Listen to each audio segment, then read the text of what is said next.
Hey, everybody, and welcome to this month's edition of Board Table Talk. We're here with Erica Hermans, our board president, Dr. Kelly Murray, our assistant superintendent, and Mr. Rizzo, our superintendent. Hey, everybody. Hi. Hi, everyone.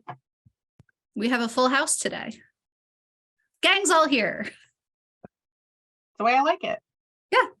So let's hop right in and talk about probably one of the biggest things that came out of our board meeting this month, which is the Spring City expansion project that was approved for the first phase of what I imagine will be many phases. When we talk about an expansion of a school, it's just not a once and done thing like doing a bathroom update at home. This is going to be a multi-year, multi-phase project. And Bob and Erica, you guys know, I'm pointing down. I have no idea where you're going to show up on the screen. All of these years that we're into Zoom and we still can't figure out where to point.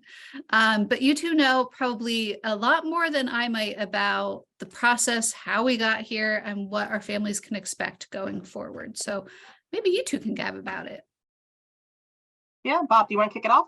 Sure. So this has been an ongoing process now for the better part of a year, and really, quite frankly, even longer. Spring City is one of our schools that has kind of been on our radar for something a little bit more significant for a while now.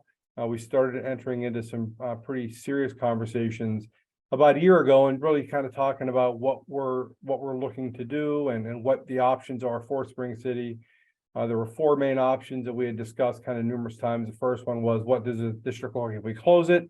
What does it look like if we just do what we call infrastructure updates, which is new heating, air conditioning, heating, HVAC, heating, ventilation, and air conditioning, lighting, etc. Those types of things. What does it look like if we do an addition? How does that impact what we're doing? And a significant renovation, which really makes it like a new kind of environment on the inside, or building a whole new building. So those are kind of the four main options. After all the work and all the conversations and taking a look at our finances over the next X amount of years, the most responsible option we felt was the Reno Add option, which is doing a complete renovation, not just of our infrastructure, but of the way the building looks and feels, and then adding 7,000 square feet. So that decision, to get to that decision, it took us a long time and quite a few meetings. We did back in January, we did we'll call it a committee of the whole, or we'll do a workshop where ICS came in and did a presentation on the four options and what would be the next steps based on what decision we made for Spring City. So ultimately the administration's recommendation was to do the Reno Add, and we needed to get our first set of approvals in March for us to be able to meet a deadline of students being able to occupy the newly renovated Spring City for the 25-26 school year. So the first part of the first phase was what they call the schematic design phase, which is really, it's not terribly granular yet, but it does look at our spaces. It looks at our existing spaces, where we want to go.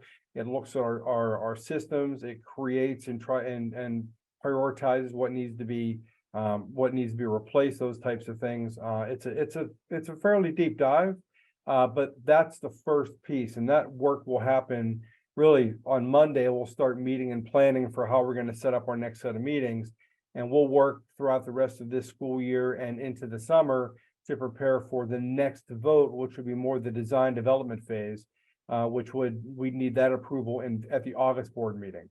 Once we get to that point, then we get into colors and furniture and all those types of things, and really fleshing out what the space is going to look like and what the feel is going to be. And again, that's another long series of meetings and collecting of information, which would lead us to kind of that final third phase approval, which is the approval for the contractor.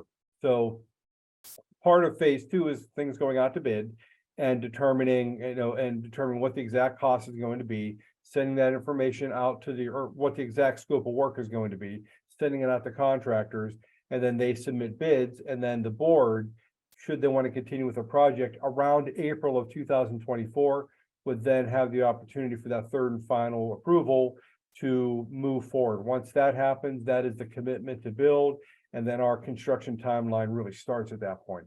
And again, the target is, I think, about a 14 to 16th month project. which lines up nicely with the beginning of the 2025-26 school year for us to occupy. The downside, while we're very excited for the work that's going to be done, the downside is we are going to have to displace the Spring City students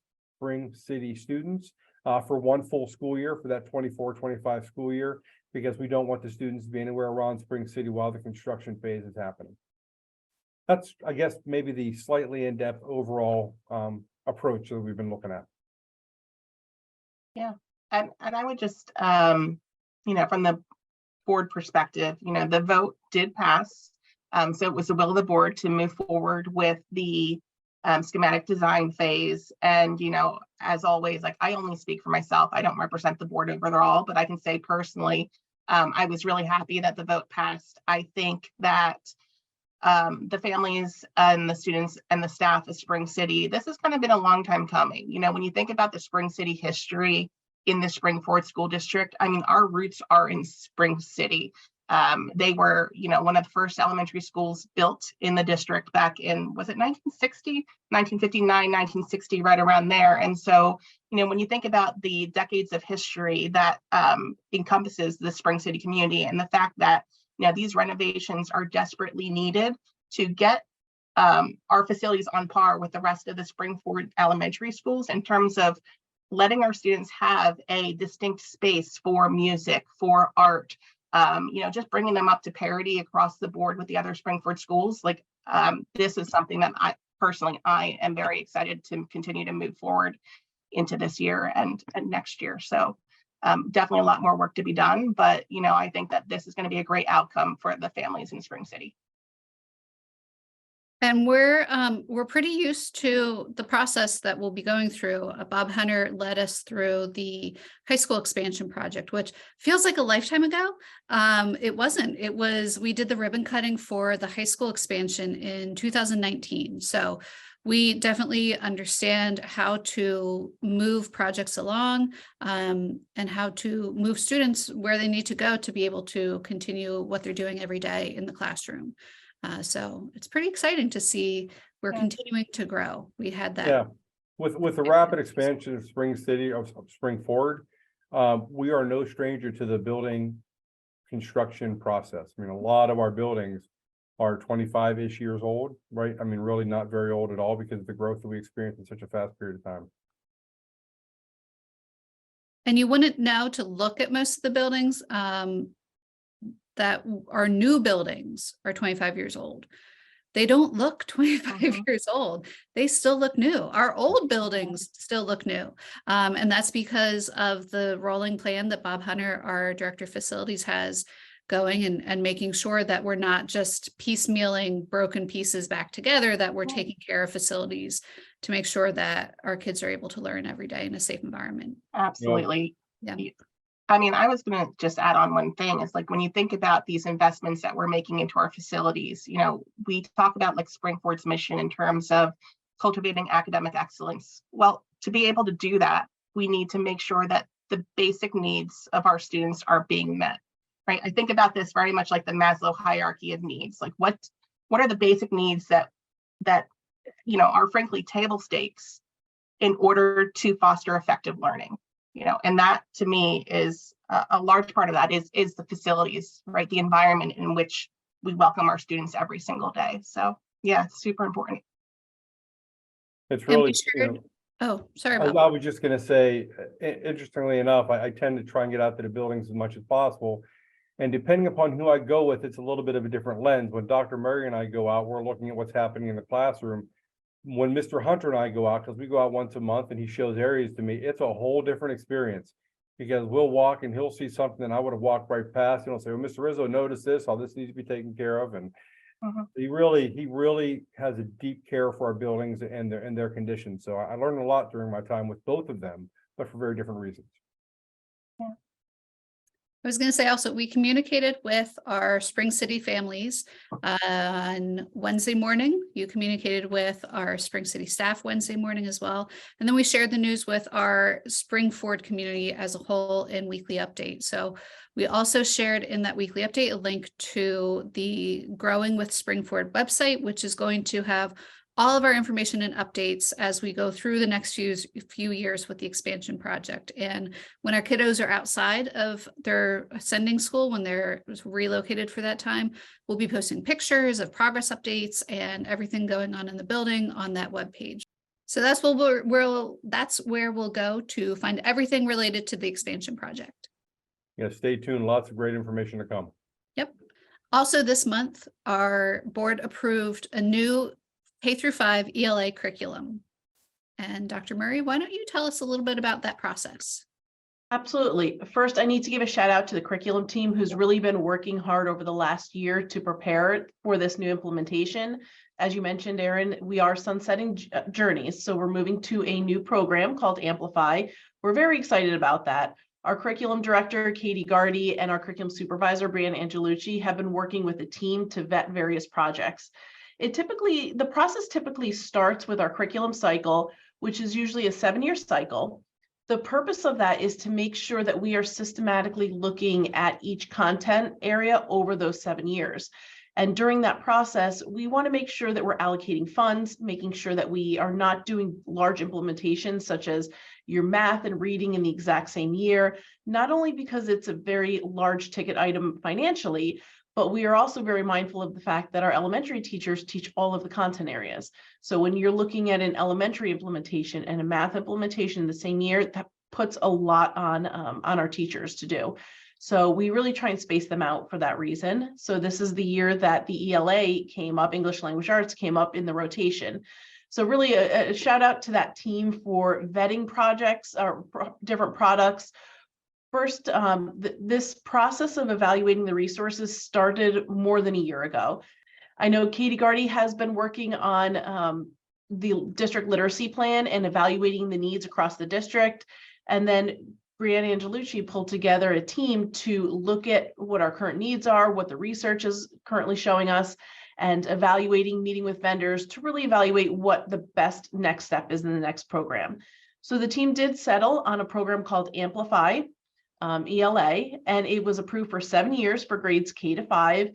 And this is published through McGraw-Hill. And they're also recommending another program called Study Sync for 6th grade as well.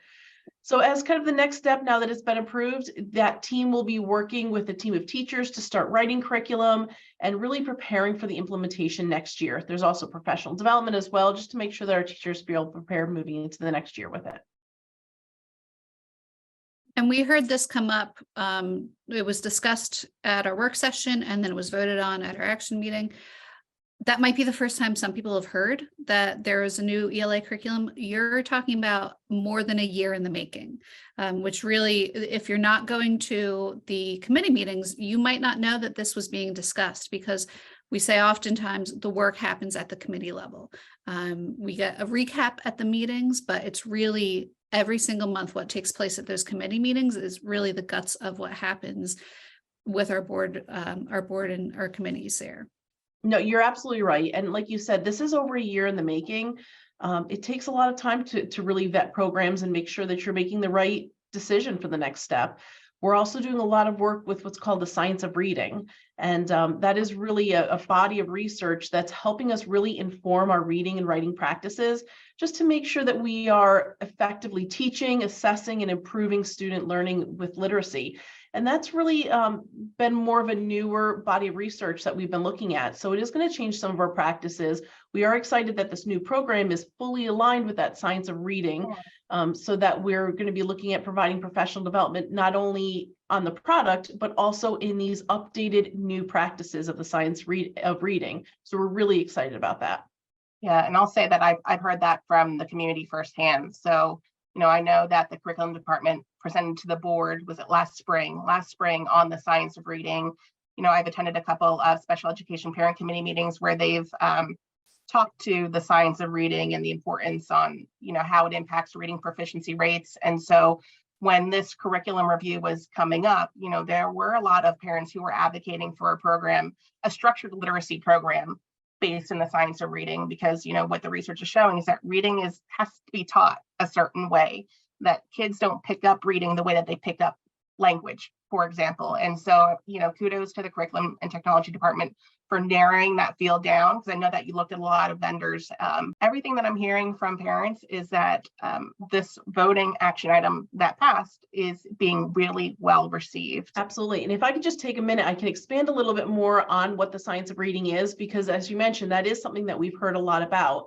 And really what that's looking at is weaving together language comprehension and word recognition so that it's being very strategic about how we're developing our literacy skills.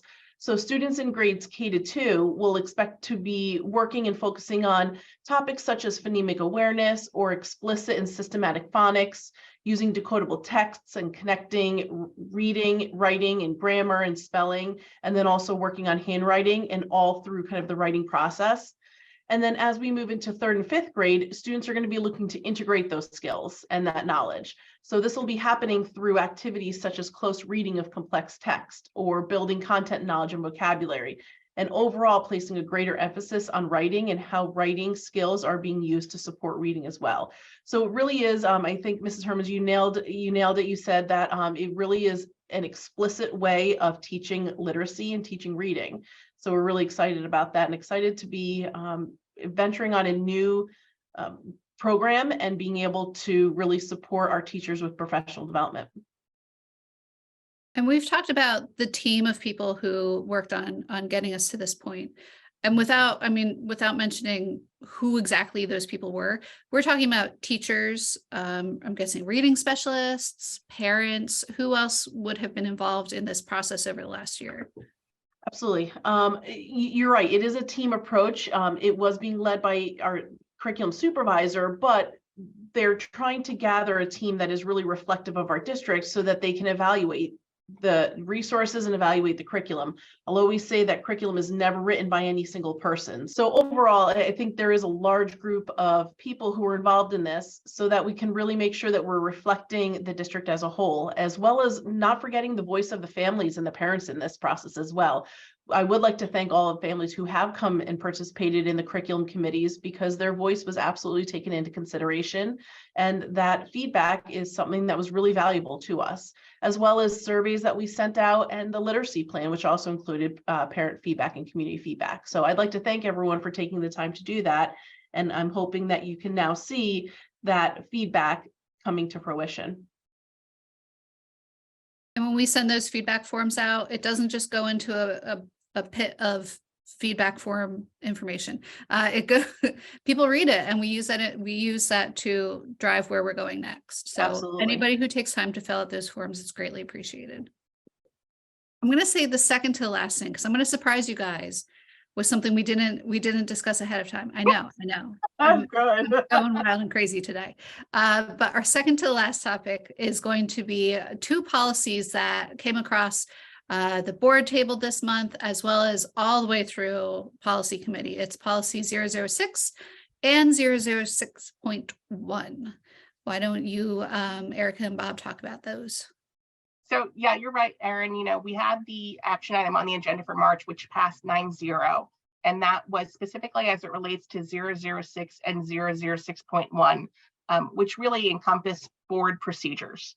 We had some other votes on for February with regards to board procedures, and this all really came about as a result of the reorganization in December. So the board had an opportunity to meet with some of our business partners at the MCIU, the Montgomery County Intermediate Unit, who shared some information on just generally what are some best practices for meetings and committee meetings in particular. And so what came out of that is that the board had a desire to really streamline the way that we run our committee meetings, because we have quite a few of them. We have finance, we have property, extracurricular, curriculum and technology, community relations, and they're all chaired by different board members. And so while we do have some regulars that attend our committee meetings, what we've come to find, especially in the last couple of months, is we've had a lot of new faces join these meetings. And some of what we've heard from them is, I'm not sure if I can speak now, or, do I have 3 minutes? Can I engage in back and forth or dialogue questions, Q&A? And it really kind of brought to the forefront that as a board, we need to be setting better expectations with the public with regards to how they can engage with us, so that we can hear from them, but also not impede the good work of the district, because these meetings are really where we get the meat of the district work done. And so, Bob, I don't know if you have anything else that you want to add with regards to some of the procedures that hit the table this last couple of months. Yeah, I would just, for anybody that's really new to the policy piece, we joke at the table a lot about what the most important committee is. And that's all kind of fun. But really, the policy book has over 300 policies broken up into more or less 8 different categories. And that really is our user manual for how to run a district.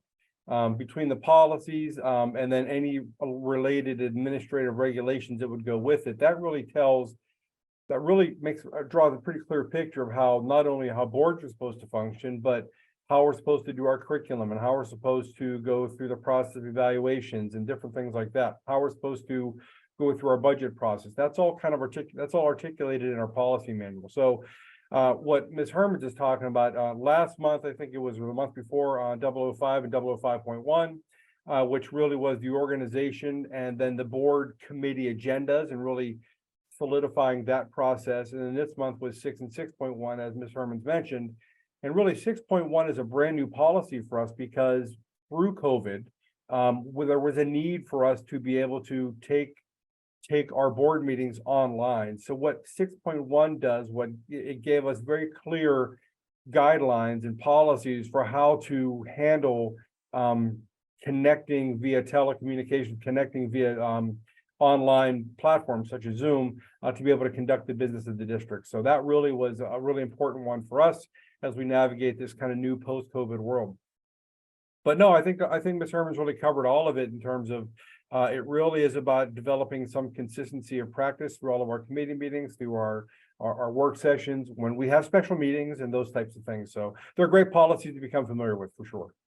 Yeah, and please come out. They're held at the same time every month. So extracurricular and community relations rotates on a monthly basis, but the finance and property, those are standing meetings on a certain day each month. And so same with curriculum and technology and policy meetings. So for those that haven't joined us, feel free. It's a great way to get engaged with what's going on in the district. And individuals can join us either in person or virtually to, again, watch and participate and see what's happening at that working area in the committee level.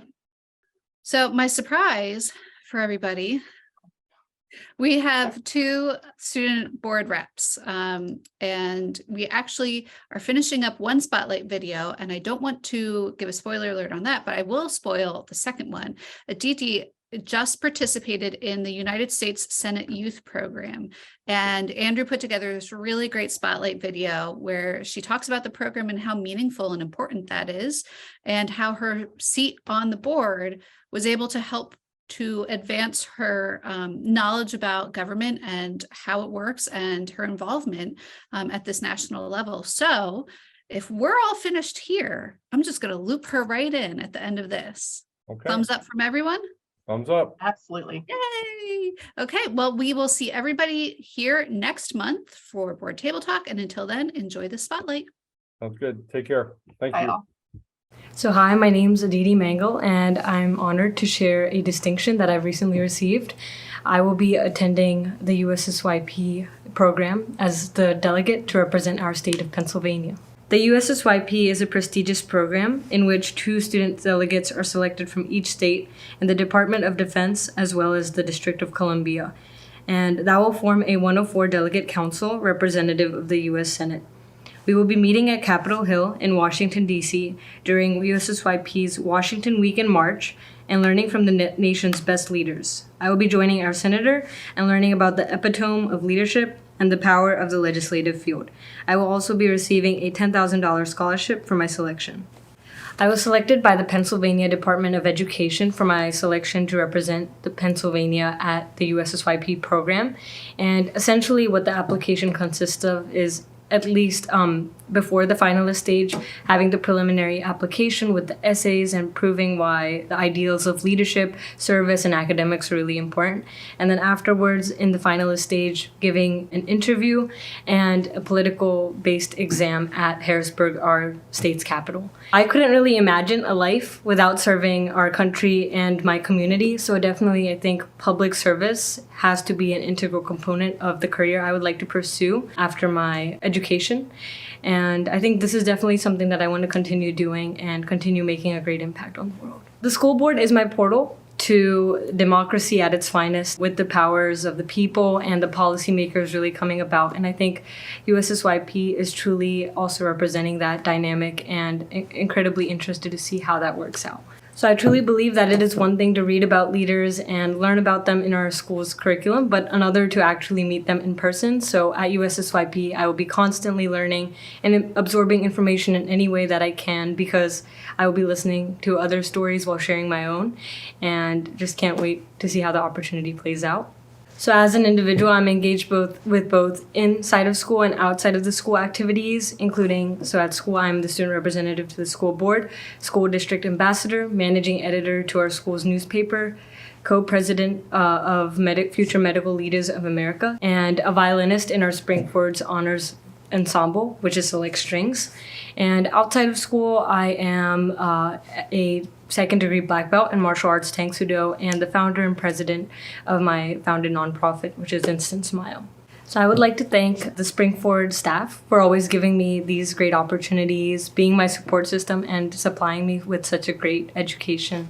I can't wait to represent Spring-Ford and really hope to make our school proud in whatever I do, as well as at the USSYP program, and can't express my gratitude for everything the school district has provided me with in words. And I would also like to add a thank you to RCTV for filming this interview.